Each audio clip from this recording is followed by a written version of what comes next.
On this Saturday night, Russian retreat. Evidence soldiers are pulling out of Kyiv, but regrouping in other regions still at risk. And in a rare move, the Pope pushes back with harsh words aimed at Vladimir Putin. Yeah! History delivered. Today the people have spoken. Amazon workers vote to unionize. Scientists worry sleeping craters could reawaken. There's clearly something going on. And what a massive tsunami of rocks and mud is teaching us about climate change. Global National. Reporting tonight, Chris Galis. Good evening and thanks for joining us. Following weeks of constant bombardment, the outskirts of Kyiv have gone quiet as Ukrainian forces retake territory around the country's capital.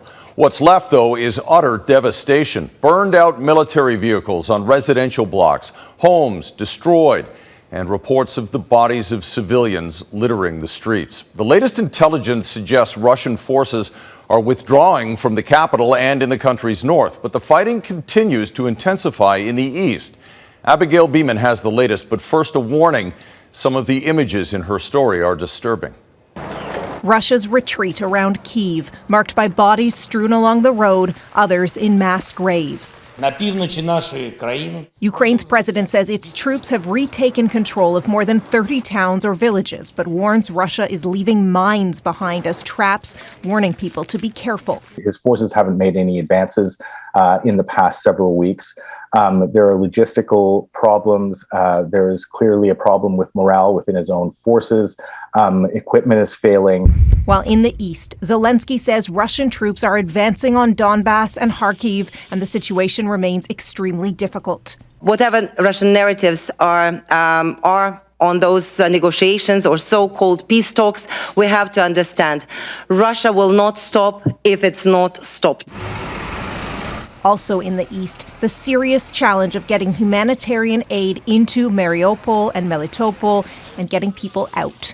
After other vehicles were forced to turn back, this convoy successfully rescued these people on a 12-hour journey away from the besieged port city. Not enough space, says the driver, with so many people who wanted to leave. Some had to stand. Others, of course, remained trapped. The Red Cross is making more attempts to get through. The targeting of civilians really is, it's a war crime. It's barbaric. It's savage. And I think the Western world has to take greater action right now to make sure that those corridors remain open and that the refugees who are fleeing Mariupol are safe.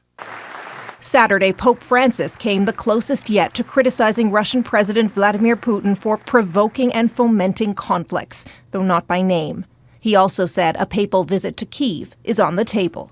Il vento proveniente da est. Here in Canada, Foreign Minister Melanie Joly gears up for a week-long trip to Europe to discuss the war in Ukraine with allies. She begins with a meeting with her counterpart in Finland Monday, then on to Berlin, and finally meetings with G7 and NATO foreign ministers in Brussels.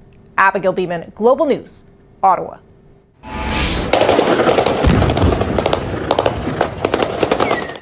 This chaotic scene playing out in southern Ukraine after a pro-Ukrainian rally was reportedly dispersed by Russian forces. Local officials say stun grenades were used after residents gathered in the center of the occupied town. Some participants are said to have been detained. Ukraine says it's run out of the initial rounds of ammunition Canada sent the country in February and needs more. The Canadian government is considering the request, but it will come at a cost to our military. Mercedes Stephenson joins us now with more. Mercedes. Chris, Global News has learned that the Ukrainian government has sent Ottawa a formal letter asking for more anti-tank rounds to fight the Russians. Sources say heavy fighting has rapidly depleted or is about to consume the entire supply of 2,000 rounds that Canada initially sent. The rounds are fired out of a Canadian-provided recoilless rifle system known as the Carl Gustaf. 1,000 more rounds are being considered, something a government source told Global News is expected to be approved and delivered to the Ukrainians. But the additional rounds will come at a cost. They're being shared out of Canada's own limited war chest, unlike the previous ones, which were pulled from a surplus stockpile that was intended for allies. Canada already has extremely limited anti-tank capabilities, and military sources say even though the government appears committed to restocking supplies, it could take years to replace the rounds, highlighting the long-term neglect of Army combat capabilities. All of this puts a focus on the upcoming federal budget scheduled for Thursday, where the government has hinted we could expect significantly increased defense spending. Another option for Canada to support Ukraine, providing money for the Ukrainian government to purchase their own weapons. That's something Ukrainian MPs who were here in Ottawa asked Prime Minister Justin Trudeau for on Friday. I spoke to the chair of the delegation, Licia Zaborana, about what's at stake. But we would like to highlight that it's not a war between Russia and Ukraine. It's a war between evil and democratic world. So we have to win. And I'm sure that with the Canadian support, Ukraine will be a symbol of victory in this struggle. Government sources couldn't tell us when Ukraine could expect more weapons support, but it does sound like it's coming in some form. Chris? Mercedes Stephenson in Ottawa. Thanks, Mercedes. And you can catch the full interview tomorrow on the West Block right here on Global. In the U.S., workers at one of Amazon's warehouses on Staten Island in New York voted to unionize, the first time that's happened in the company's 27-year history. Owned by billionaire Jeff Bezos, the company has spent millions to stop the union from forming. But as Jennifer Johnson reports, workers say it's just the beginning for Amazon employees across the U.S. and Canada. A champagne bottle was popped as Amazon workers in New York cheered on their historic vote. For the first time in almost 3 decades, employees at one facility voted to unionize. This is the catalyst for the revolution, just like Starbucks. Y'all see what's going on with the Starbucks unionizing across the country? The vote was led by former Amazon employee Christian Smalls, who was fired in 2020 over alleged safety issues. But it came after Smalls helped organize a walkout over insufficient COVID-19 precautions. Smalls says workers at 18 other Amazon facilities may follow their lead. A vote to unionize at an Alabama facility failed last year, but a recount was taken with results expected this week. We're going to fight to the very end, and I'm confident that this won't be the last unionization for Amazon. And it's not just in America. The Teamsters Union has launched organizing drives in at least 9 of Amazon's 14 facilities in Canada. Many of the country's 25,000 Amazon employees are angry over what they say were unsafe working conditions during the pandemic. I think we're going to see more and more union activity. Workers do have the upper hand right now. The vote came as a congressional committee launches an investigation into Amazon's labor practices. Congress wants answers after tornadoes killed 6 Amazon workers last year in Illinois. Employees say they were told they couldn't leave to find shelter. The White House weighed in. The president was glad to see workers ensure their voices are heard with respect to important workplace decisions. Congress is also investigating why Amazon employees were allegedly told to stay on the job during deadly wildfires in California, extreme heat last summer in the Pacific Northwest, and 2 hurricanes in 2017 and 2021. Now thousands of Amazon workers are ready to take on the world's largest online retailer, energized by this first successful vote. Jennifer Johnson, Global News, Washington. Officials in Newfoundland and Labrador admit there have been more data theft stemming from a vicious cyber attack last fall. Hackers targeted the province's healthcare networks at a time when hospitals were already buckling under the stress of the pandemic. And as Ross Lord reports, there are fears governments will increasingly be targeted. 5 months after the Newfoundland and Labrador healthcare system was devastated by what some analysts called the worst cyber attack in Canadian history, it turns out hackers stole even more sensitive information than first believed. Over 200,000 files were taken from a network drive at Eastern Health's IT environment, and a portion of that may contain patient information and employee information.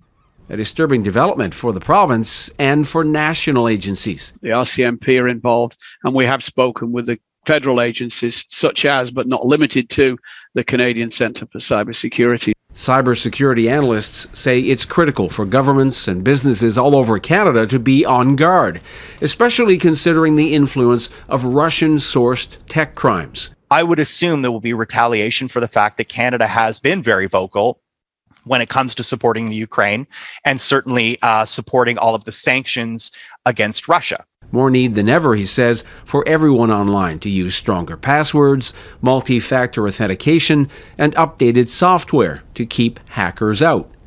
In a statement, Canada's Communications Security Establishment says it has unique tools in place to monitor, detect, and investigate potential threats. Back in Newfoundland and Labrador, the government refuses to say who is responsible. It says there are no indications of stolen identities or pilfered bank accounts. We have identified things that we are rectifying. The nature of those is confidential for reasons of security. So we won't be talking about that in a public arena. After widespread delays in surgeries and even cancer treatments, health officials say the province's system is almost back to normal, although it could take another month or two to confirm how many thousands of patients and staff have had their personal information stolen. Ross Lord, Global News. In Ontario, pandemic-related hospitalizations are on the rise. Today, the province reported 855 people in hospital because of COVID-19. That's 50 more than yesterday. There are more than 3,000 new cases today, but Ontario's top doctor says the actual number is likely 10 times higher because of limited PCR testing.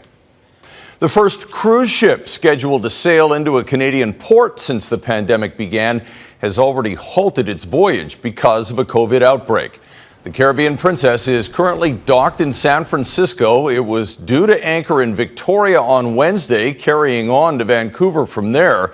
But Princess Cruise Line says its 1,600 passengers are receiving refunds and they're all flying home. Coming up, escape from Kyiv, families leaving everything behind and the volunteers helping them survive. And Australia's battered beaches, the wicked storm hitting the Sydney coastline.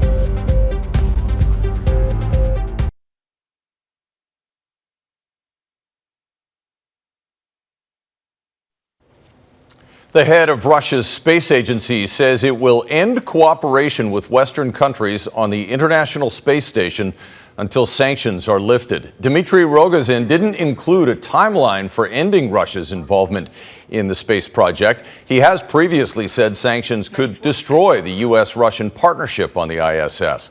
NASA officials say the partnership is continuing as normal for now. Right now, there are 7 crew members on the space station, including 3 Russians. Kyiv, the second largest city in Ukraine, is one of the most intense battlegrounds since Russia invaded in February. The city has remained in Ukrainian control, but it's been battered by relentless airstrikes and shelling by Russian forces. This week, for The New Reality, Krista Hesse reports on one man's heroic effort to bring people out safely and replenish critical supplies for families trapped in the war zone. Here's an excerpt. Roman Tropin makes the 2.5-hour drive from Dnipro to Kharkiv a few times a week, carrying with him much-needed medical supplies and food. There's a big problem, lack of children's food, diapers. We pass it to volunteer centers and hospitals in Kharkiv. And from there, we evacuate people, a lot of civilians, who cannot leave Kharkiv by themselves, and we are helping them. With most stores and services shuttered, the supplies brought in from out of town have become a lifeline for people trapped in Kharkiv. This school has been turned into an emergency supply center. To sit and wait, watching how Russians are killing our people, this is kind of impossible. We are trying to help as much as we can. He, along with 20 or so friends, banded together to deliver humanitarian aid to Kharkiv and other hard-hit regions, even paying for gas and supplies out of their own pocket. Now we are going back to the meeting point to pick up evacuees from Kharkiv to Dnipro. There he meets 2 families eager to remove their children from the war zone.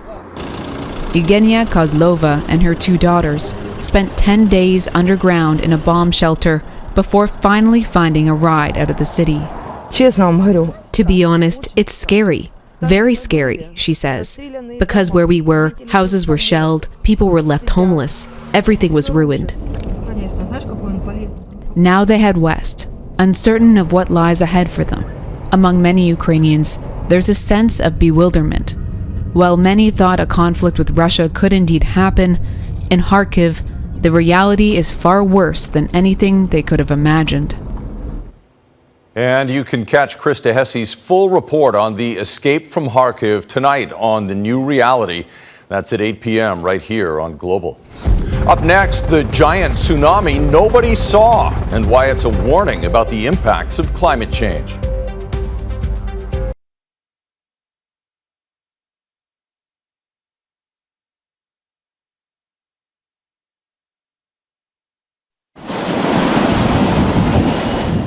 Wild weather whips up monster waves down under, swallowing up some of Sydney's busiest beaches.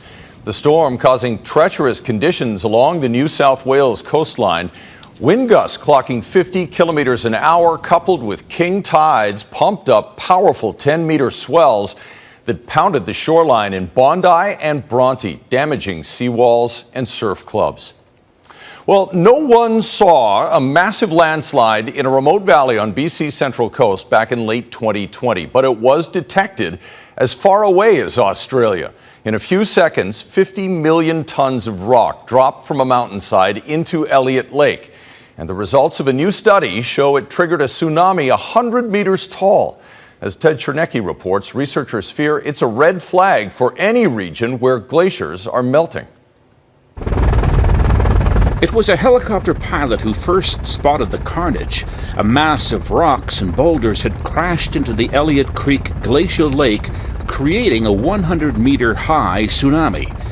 And now a new study has some startling findings. One was how fast that wave was moving. We're talking 180 kilometers an hour by the time the landslide hit the lake. Scientists were able to create an animation of what happened on November 28, 2020. Luckily, no one was in the area because no one could have outrun a flooding event that was over in a matter of minutes. A 100-meter tsunami is almost as tall as the highest span on the Lionsgate Bridge. You know, the terrain is much steeper, much tighter. And so there's really only so much horizontal motion that can happen. And that water really has nowhere to go but up. The reason they were able to replicate what happened so accurately is because glaciers in central BC are melting faster than almost anywhere else in the world. The modeling also showed how far downstream the flooding occurred, more than 11 kilometers, destroying salmon-spawning stream beds. The reports suggesting this should be a wake-up call. As glaciers melt, they leave unstable rock literally hanging in the air, and in some cases, it just needs a little push to make it let go. November 2020 was unusually wet. Precipitation in some cases is that important trigger for many of these events. It's not always the trigger, and we still don't know the exact straw that broke the camel's back. In many ways, we were lucky. A, that no one was hurt, and B, that the glacier had been so well studied prior to the slide. But luck can only go so far, and scientists are now looking closer at all melting glaciers, especially those with shoreline communities within striking distance of the next tsunami. Ted Chernecki, Global News. Still ahead, the seismic swarm hitting an island paradise and why residents there are getting very nervous.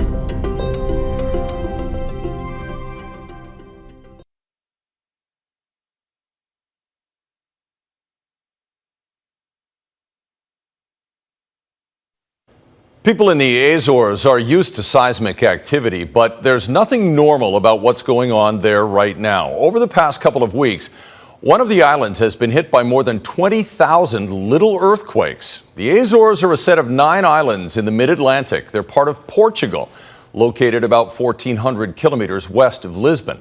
And as Mike Armstrong explains, people are bracing for what might come next. In the Azores right now, they're basically watching anything that can be watched.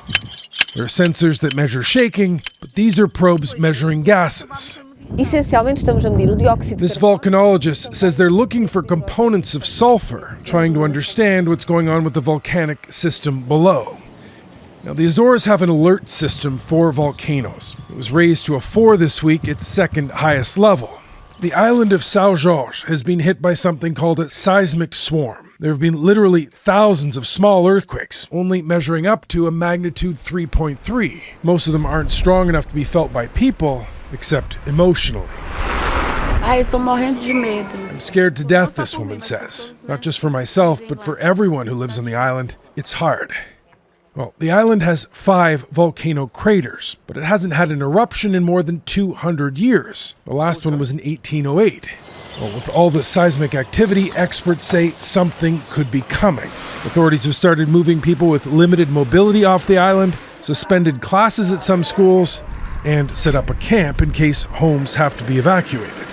This soldier says the camp is support for the population in the event of a catastrophe that they hope doesn't happen. There's clearly something going on. Canadian volcanologist Melanie Kelman says the challenge for experts is trying to figure out what's going on deep into the earth with nothing but measurements from the surface. What they try to do, she says, is look at other places where similar events have happened and try to predict if the same thing might happen again. In the case of the Azores, this is what many are pointing to. Spain's La Palma volcano last year was preceded by a similar seismic swarm. In that case, it led to a fissure eruption that lasted 85 days. Kelman says with the Azores, there are similar precursors, and there is good reason to monitor it closely. It may lead to an eruption, it may not. Obviously, there's, I think, a justification for a heightened alert, just because we don't know what will happen. So far, more than 1,500 people have left the island. That's about a sixth of the population. In the case of this couple, they took a precaution with the taxi driver who took them to the airport. She says they asked the driver to take a picture of them in front of their house because they don't know what it might look like when they go back. People are on edge. Mike Armstrong, Global News. And that is Global National for this Saturday night. I'm Chris Galis. Tonight, we'll leave you in Vancouver, where the city's cherry blossoms are in full bloom, a welcome sight for weary Canadians. Have a great night. See you tomorrow.